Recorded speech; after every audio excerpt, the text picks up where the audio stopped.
Crédit Agricole, BRED, Banque Populaire, CICE, Caisse d'épargne, condamné par la DGCCRF pour t'avoir illégalement bloqué. Et ce n'est pas fini. De nouvelles enquêtes sont en cours, d'autres banques sont dans le viseur.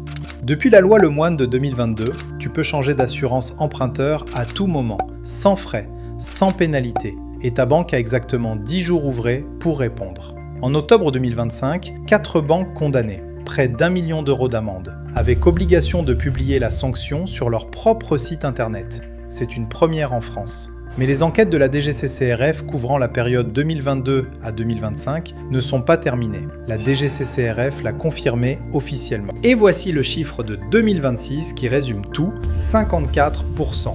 C'est la proportion d'emprunteurs avec un crédit immobilier actif qui déclarent n'avoir jamais été informés par leur banque de leur droit à changer d'assurance. Jamais. Depuis 2022. Et depuis le 5 janvier 2026, une nouvelle ordonnance impose à tous les assureurs d'informer leurs clients chaque année de ce droit à la résiliation. Si ton assureur ne l'a pas fait depuis janvier 2026, il est en infraction. Aujourd'hui. Maintenant. Ce que tu peux économiser. Un emprunteur qui change d'assurance peut économiser entre 5 000 et 15 000 euros sur la durée de son prêt. Et dans la moitié des demandes de changement, le délai de 10 jours n'est toujours pas respecté, les banques savent. Chaque semaine de retard, c'est une semaine de cotisation à leur assurance maison que tu continues de payer. Les sanctions font désormais jurisprudence. Tu peux les citer.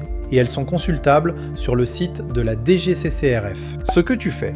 1. Vérifie si ta banque t'a envoyé depuis janvier 2026 une information sur ton droit à changer d'assurance. Sinon, elle est en infraction. 2. Si tu veux changer maintenant, compare sur Magnolia, Réassurez-moi ou LBF et envoie ta demande par recommandé. Ta banque a 10 jours ouvrés pour répondre. 3. Si elle dépasse ce délai, signale Point Conso en citant les sanctions DGCCRF d'octobre 2025 et le médiateur de l'assurance. médiation-assurance.org. Ces précédents, tu peux les opposer. Maintenant.